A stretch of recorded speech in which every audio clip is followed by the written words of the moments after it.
इस वीडियो में हम डिस्कस करने वाले हैं कुछ प्रॉब्लम्स, उनके सॉल्यूशंस, स्टेजेस और उसके बेनिफिट्स और कुछ एक्टिविटीज़। एंड आई होप कि ये वीडियो आप लोगों के लिए बहुत यूज़फुल रहे, और अगर यूज़फुल हो तो हमेशा की तरह लाइक, शेयर और कमेंट करना मत भूलिए, क्योंकि आप लोगों के लाइक से, आप लोगों के कमेंट से हम लोगों को मोटिवेशन मिलता है। तो लाइक कीजिए, कमेंट कीजिए और शेयर भी कीजिए। और अगर चैनल पे फर्स्ट टाइम आए हैं तो सब्सक्राइब करके बेल बटन को ऑन कर लीजिए, ताकि मेरे लेटेस्ट वीडियोस आप लोगों को टाइम टू टाइम मिलती रहे। वीडियो शुरू करने से पहले हम ये डिस्कस कर लेते हैं कि क्या इनमें से कोई प्रॉब्लम्स आप फेस कर रहे हैं अपने बच्चों के साथ। नंबर 1, आई हैंड कोऑर्डिनेशन प्रॉब्लम। बच्चे को कोई भी आप टास्क देते हैं, बच्चों को ठीक से नहीं कर पाता क्योंकि आई हैंड कोऑर्डिनेशन बच्चे को प्रॉब्लम होती है। Number 2, balancing problem. क्या बच्चा कोई भी टास्क कर रहा है बट वो बैलेंस ठीक से नहीं कर पा रहा है। लाइक एक आपने ग्लास दिया, पानी लेके बच्चा जा रहा है तो वो गिराते गिराते जा रहा है, ठीक से बैलेंस नहीं कर पा रहा है। ओके। नंबर 3, कोई भी टास्क के बीच में कोऑर्डिनेट नहीं हो पाना। एक होता है आई हैंड कोऑर्डिनेशन, एक होता है दो टास्क के बीच में कि इस टास्क के बाद ये वाला आएगा, या ये आपस में जो कोऑर्डिनेशन होना चाहिए वो बच्चा ठीक से नहीं कर पा रहा है। Number 4, delayed in reaction time, मतलब रिएक्शन देने में बच्चे को काफ़ी टाइम लगता है। ठीक है। Number 5, lack of body awareness. Body awareness बच्चे में कम है। फिजिकल स्ट्रेंथ या स्टैमिना कम होता है, बच्चा फिजिकल एक्टिविटीज़ में पार्टिसिपेट ज़्यादा नहीं करना चाहता है, एक जगह पे आराम से बैठा हुआ रहता है, ज़्यादा फिजिकल पार्टिसिपेशन को अवॉइड करता है। फोकस और कंसंट्रेशन कम होना। तो ये सारी प्रॉब्लम्स हम इस वीडियो में डिस्कस करेंगे। तो आज मैं ये वीडियो लेके आई हूँ इन प्रॉब्लम्स और सोल्यूशन के साथ। Hello friends and hello parents, my name is Baisakhi Paul and welcome to my channel.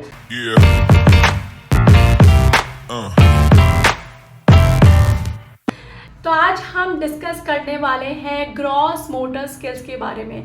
ठीक है। ग्रॉस मोटर स्किल्स उतना ही इंपॉर्टेंट स्किल्स है जितनी other skills. Gross motor skills are the skills that children develop using their whole body. पूरे body को जब बच्चा use करता है, वो उसकी स्किल्स जो डेवलप होती है वो है ग्रॉस मोटर स्किल्स। ये सारी जो प्रॉब्लम्स है, अगर हम ग्रॉस मोटर स्किल्स पे बहुत अच्छे से काम करते हैं बच्चे के, तो ये सारी जो अदर स्किल्स हैं वो भी बच्चे का धीरे साइमल्टेनियसली वो डेवलप होने लगती है। Gross motor skills are the abilities required to control the muscles of the body for the large movements like crawling, jumping, walking, running, etc. तो अगर सिंपली मैं इसको डिफाइन करूँ, ग्रॉस मतलब लार्ज, मोटर मतलब मूवमेंट। तो लार्ज मूवमेंट मतलब बड़े बड़े मसल्स को यूज करते हुए बच्चा मूवमेंट करता है, तो उसको हम बोलते हैं ग्रॉस मोटर। Activity number 1। तो सबसे पहले हम बात करेंगे इस एक्टिविटी में करना क्या है और इससे क्या क्या बेनिफिट्स बच्चों को मिलते हैं। नंबर 1, मोटर प्लानिंग बच्चे का इम्प्रूव होता है। कैसे? बच्चे के पास हुला हुप होना चाहिए इस एक्टिविटी के लिए, और हुला हुप को अपने हाथों से बच्चे को पकड़ना है और 360 डिग्री रोटेट करना है। हेड से उसको पास करना है and when it reaches to the bottom, leg से उसको क्रॉस करना है। तो ये पूरा प्रोसेस करने के लिए बच्चे को एक प्लानिंग चाहिए, इसलिए बच्चे की मोटर प्लानिंग इम्प्रूव होती है। Next, body balancing. बच्चे का बॉडी बैलेंस इंप्रूव होता है। अगर बॉडी ये ठीक से हुला हुप वो क्रॉस नहीं कर पाएगा, बॉडी बैलेंस वो नहीं कर पाएगा हुला हुप के साथ, तो डेफिनेटली वो गिर जाएगा। नेक्स्ट, बच्चे का कंसंट्रेशन एंड फोकस इंप्रूव हो रहा है। पूरे प्रोसेस को बच्चे को ये रिपीट करते हुए आगे तक जाना है। अगर बच्चे ने यहाँ कहीं पे भी फोकस और कंसंट्रेशन बच्चे का कम हुआ तो वो अटक जाएगा या गिर सकता है। लास्टली, विजुअल परसेप्चुअल स्किल्स बच्चे का डेवलप होता है। इसके लिए मैंने आगे जाके एक विजुअल परसेप्चुअल एक्टिविटी रखी है जिसमें बच्चे को सिमिलर कलर प्लेसमेंट करनी है। For activity number 2, we need hula hoop and some balls. This is not at all an easy activity, but yes, it is joyful and funful activity. It is very good for focus and concentration. आप देख सकते हैं जब आप ball को throw कर रहा है बच्चा, तो बहुत ही उसको फोकस और कॉन्सेंट्रेट होकर ये एक्टिविटी परफॉर्म करनी है, अदरवाइज बॉल उसके अंदर नहीं जाएगा। नेक्स्ट, अगर बच्चे का प्लानिंग एंड कोऑर्डिनेशन ये दोनों चीज़ बहुत अच्छी रही, तभी ये जो गेम है, ये जो एक्टिविटी है, ये सक्सेसफुल रहेगी।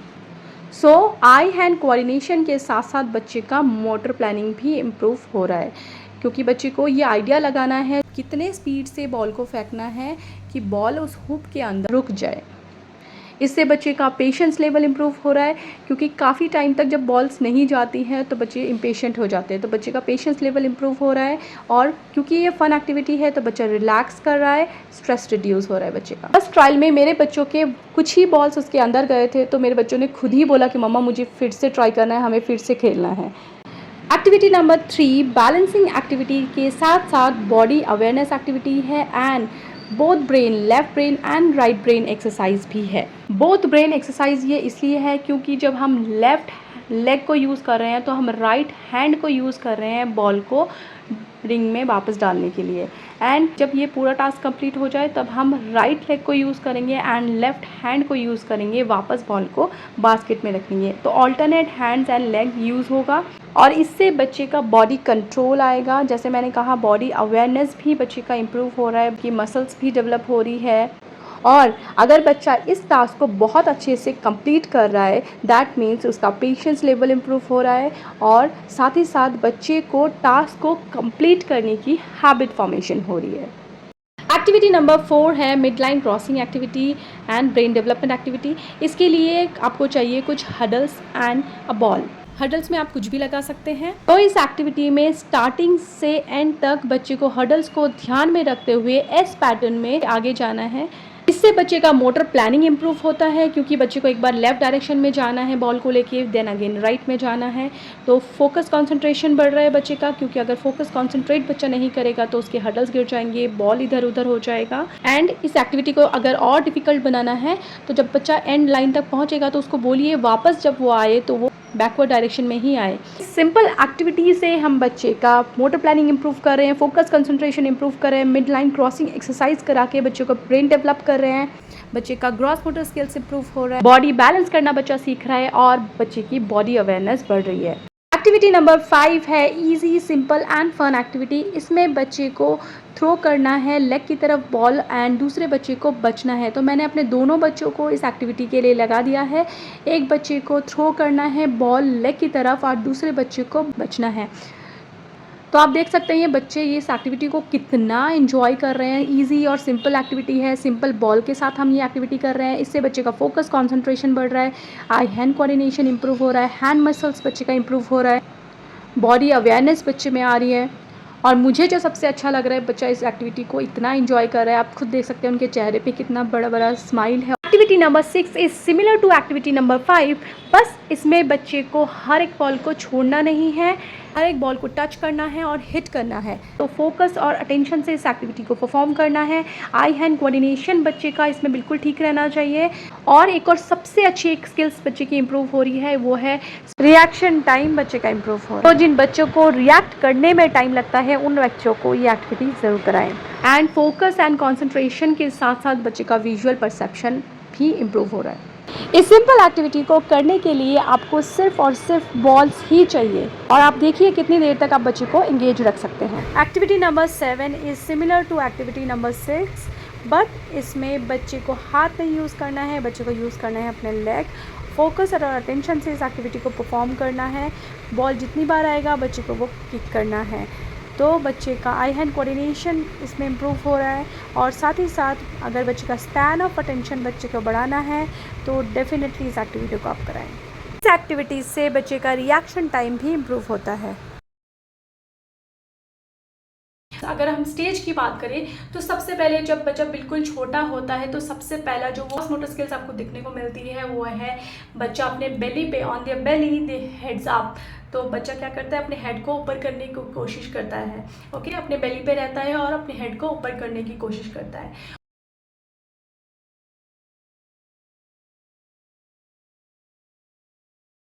उसके बाद आता है रोल ओवर करना। 4 to 5 मंथ्स में बच्चा रोल ओवर करना शुरू कर देता है।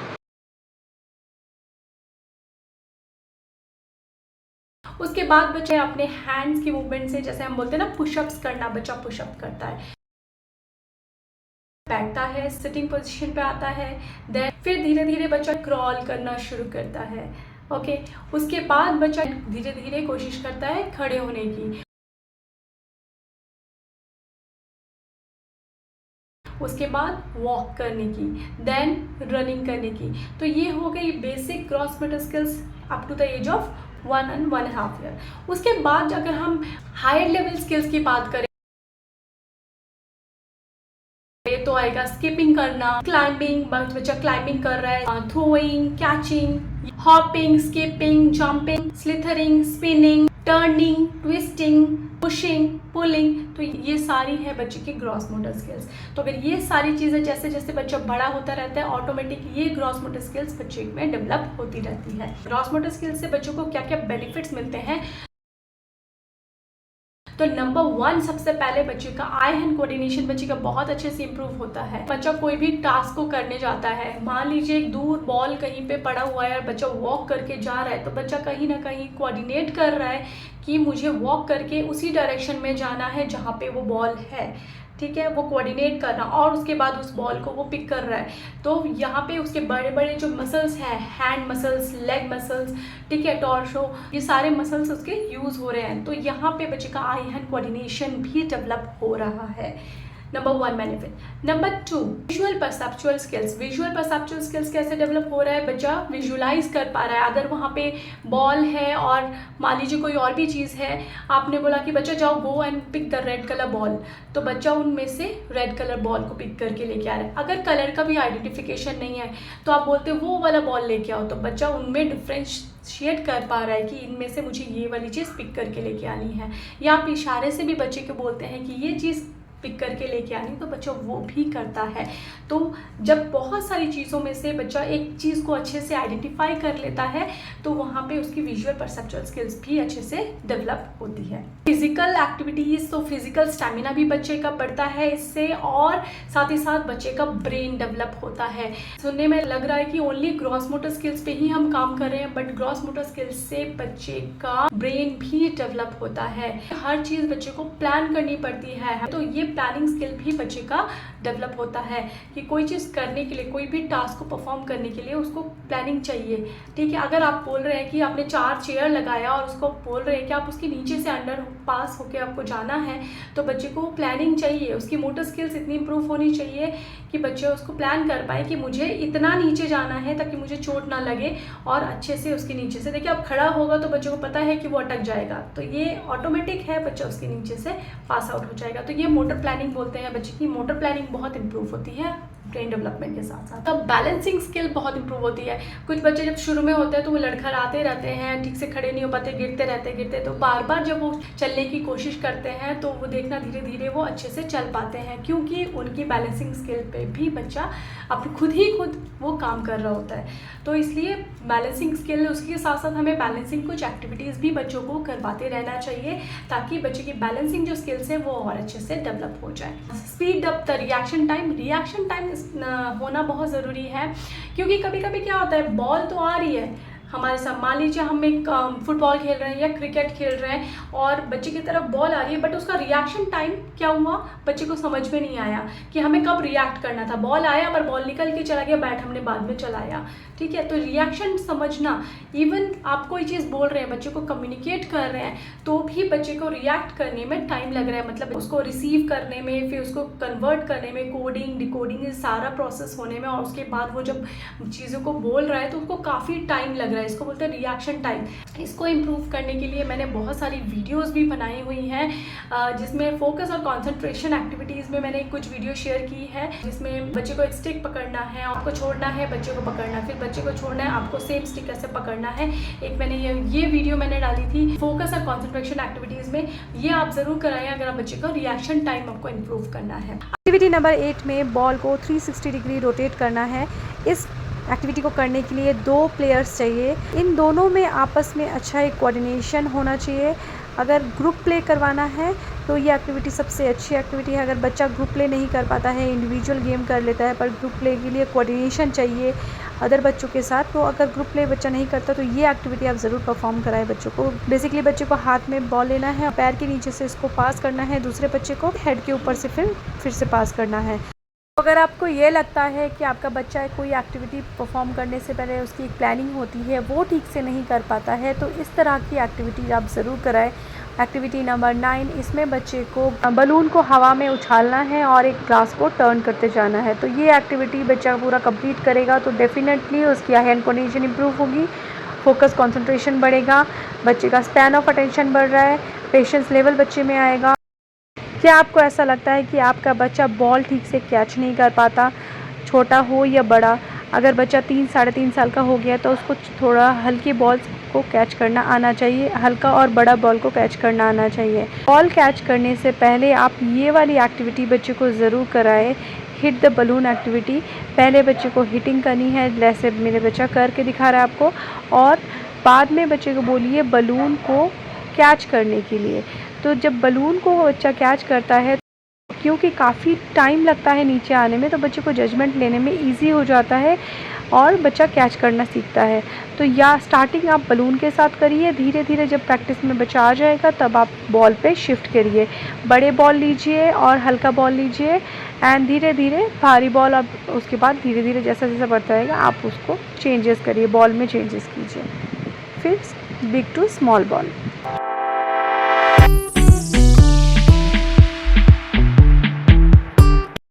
एक्टिविटी नंबर 11 ग्रॉस मोटर के साथ साथ एक ब्रेन जिम एक्सरसाइज है। इससे बच्चे का लेफ्ट ब्रेन और राइट ब्रेन एक्टिवेशन होता है।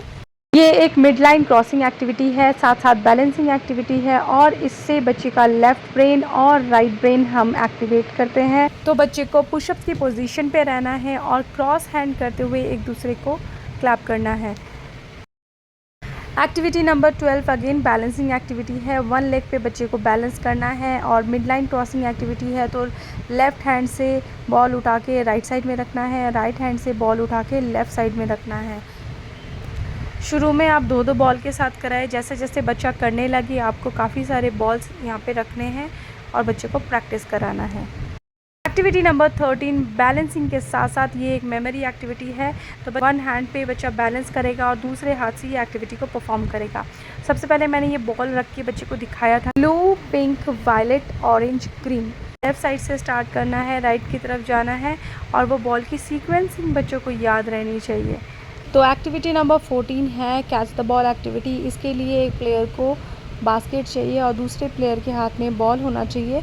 फर्स्ट प्लेयर जब बॉल को डाल रहा है तो एक ड्रॉप करते हुए बॉल जाएगा सेकंड प्लेयर के पास, और उसको बास्केट में उसको पकड़ना है बॉल को। बहुत ही इजी एंड सिंपल एक्टिविटी है। इस एक्टिविटी से बच्चे का फोकस अटेंशन हम इम्प्रूव कर रहे हैं, बच्चे का मोटर प्लानिंग इम्प्रूव कर रहे हैं, बच्चे का आई हैंड कोऑर्डिनेशन इम्प्रूव हो रहा है। एक्टिविटी नंबर 15 है, बहुत ही अच्छा एक ग्रॉस मोटर एक्टिविटी। इसमें बच्चे को हम रनिंग करवाने वाले हैं। तो इसके लिए अगेन 2 प्लेयर्स होने चाहिए, दोनों के साइड में 2-2 इक्वल बॉल्स होने चाहिए। सिंपली इस गेम में जो बच्चा सबसे ज़्यादा फास्ट दौड़ सकता है वही इस गेम को जीतेगा। तो बेसिकली रूल ये है कि अपने कोर्ट में बच्चे को 4 बॉल लेके आना है, 2 उसके खुद के बॉल और 2 ओपोनेंट के बॉल्स। तो जो अपने बास्केट में 4 बॉल को कलेक्ट कर लेगा वो एक्टिविटी जीत जाएगा। तो एक्टिविटी नंबर 16 में हम हुला हुप को यूज़ करने वाले हैं। बेसिकली बच्चे को अपने वेस्ट के अराउंड हुला हुप को रोटेट करना है। दिखने में जितनी इजी और सिंपल एक्टिविटी लग रही है उतनी इजी नहीं है, क्योंकि आप भी अगर ये ट्राई करेंगे तो आपसे भी शुरू में नहीं होगा। बट इसके लिए बहुत प्रैक्टिस चाहिए, प्लानिंग चाहिए, एंड बॉडी में फ्लेक्सिबिलिटी चाहिए, और साथ ही साथ बच्चे का एनर्जी लेवल भी बहुत होना चाहिए। टास्क को शुरू से लेकर एंड तक मेंटेन रखना ये भी एक चैलेंजिंग है बच्चों के लिए। ग्रॉस मोटर स्किल्स पे हम काम कर रहे हैं तो ओवरऑल क्या इम्पैक्ट पड़ता है। बहुत सारे पेरेंट्स बोलते हैं मैम हमारा बच्चा खेलने कूदने में तो माहिर है बट पढ़ने में नहीं है, मतलब पढ़ना नहीं चाहता बट खेलने कूदने में बड़ा उसको मज़ा आता है। तो प्लीज़ खेलने कूदने भी दीजिए, उनको खेलना कूदना बहुत ज़रूरी है। ओके, ओवरऑल क्या इम्पैक्ट पड़ता है। Number 1, promote long lasting health, मतलब हेल्थ बहुत अच्छी है। जो बच्चे देखना फिजिकली ज़्यादा एक्टिव रहते हैं वो बच्चे बीमार कम पड़ते हैं। ओके, नंबर 2, जो बच्चे ग्रॉस मोटर स्किल्स इनकी बहुत अच्छी होती है, फिजिकल एक्टिविटीज़ में पार्टिसिपेट ज़्यादा करते हैं, उनका बॉडी लैंग्वेज, उनका कॉन्फिडेंस लेवल अलग ही होता है, बच्चे का सेल्फ कॉन्फिडेंस बढ़ता है। नंबर 3, ऑब्वियसली ये सब कुछ करेंगे तो बच्चे का ब्रेन भी डेवलप होगा। नंबर 4, स्टडीज़ में या कहीं और चीज़ से स्ट्रेस आ रहा है बच्चे का, तो जब बच्चा ग्रॉस मोटर स्किल्स परफॉर्म करता है तो उसका स्ट्रेस लेवल भी बच्चे का कम होता है। ठीक है, बट इसलिए बोलते हैं ना स्टडीज़ से पहले जाके थोड़ा सा आप खेल के आओ, पहले खेल के आओ उसके बाद आप स्टडीज़ करो। इसका 2 रीज़न है। जो भी बच्चे के अंदर अगर स्ट्रेस हो रही है, कोई भी फ्रस्ट्रेशन हो रही है, वो बाहर निकल जाएगा, और बच्चा जब फिजिकली खेल के आएगा वो इतना थक जाएगा, उसके बाद वो आराम से बैठेगा और फोकस और कॉन्सेंट्रेट करके वो पढ़ाई कर पाएगा, वो पढ़ पाएगा। फिजिकल लिटरेसी मतलब फिजिकली और बच्चा अपने आप को एंकरेज करेगा और खुद को भी बच्चा अच्छे से जान पाएगा कि मैं और क्या क्या कर सकता हूँ फिजिकली, मैं और क्या क्या किस चीज़ में मैं एबल हूँ, कैपेबल हूँ मैं, और क्या क्या चीज़ फिजिकली कर सकता हूँ। तो बच्चों को फिजिकल एक्टिविटीज़ में ज़रूर रखें। एक एक्टिविटी आप पूरे दिन में बच्चों को ज़रूर करने दें, चाहे स्विमिंग हो, साइकिलिंग हो, जो बच्चों को पसंद है। फुटबॉल क्लास बच्चा जाना चाहता है, बैडमिंटन क्लास बच्चा जाना चाहता है, जो करना चाहता है, बट एक एक्टिविटीज़ में आप बच्चों को हमेशा एक इन्वॉल्व रखें। तो चलिए, इतनी सारी बात हो गई, तो मैं आप लोगों से भी एक क्वेश्चन पूछती हूँ, क्या डांसिंग और स्केटिंग ग्रॉस मोटर स्किल्स है? और अगर है तो प्लीज़ मुझे कमेंट सेक्शन में ज़रूर बताएं रीज़न के साथ कि क्यों है वो ग्रॉस मोटर स्किल्स। और ये वीडियो आप लोगों को कितनी इफेक्टिव लगी ये भी मुझे आप कमेंट सेक्शन में ज़रूर बताएं। अगर बच्चे का बॉडी अवेयरनेस कम है तो बॉडी अवेयरनेस से रिलेटेड कुछ एक्टिविटीज़ आप बच्चे को ज़रूर कराएं। This is number 1, this is number 2, this is number 3, नी पे दिस इज़ नंबर 4। तो आप नंबरिंग से करें। हेड वो बोलेगा 1, 3 टमी, 4 1 2 3 2 4 3। तो बच्चे को इससे बच्चे की बॉडी अवेयरनेस भी इंप्रूव होगी। बहुत सारे पेरेंट्स बोलते हैं मेरे बच्चे बहुत हाइपर है मैम, हाइपर एक्टिविटी कैसे कम करें? तो प्लीज़ उनको ग्रॉस मोटर स्किल्स की एक्टिविटीज़ बहुत सारी कराएं ताकि उनका अगेन जो एनर्जी लेवल है वो थोड़ा कम हो जाए और वो बैठ के एक्टिविटीज़ कर पाए। तो अगर इतने सारे बेनिफिट्स हैं ग्रॉस मोटर स्किल्स के, तो हम क्यों ना बच्चे को ग्रॉस मोटर स्किल्स में इन्वॉल्व करें, ज़्यादा से ज़्यादा बच्चों को ग्रॉस मोटर स्किल्स की एक्टिविटीज़ कराएं और बच्चों को हेल्प करें उनके ओवरऑल डेवलपमेंट में। Thank you for watching this video, take care and bye bye.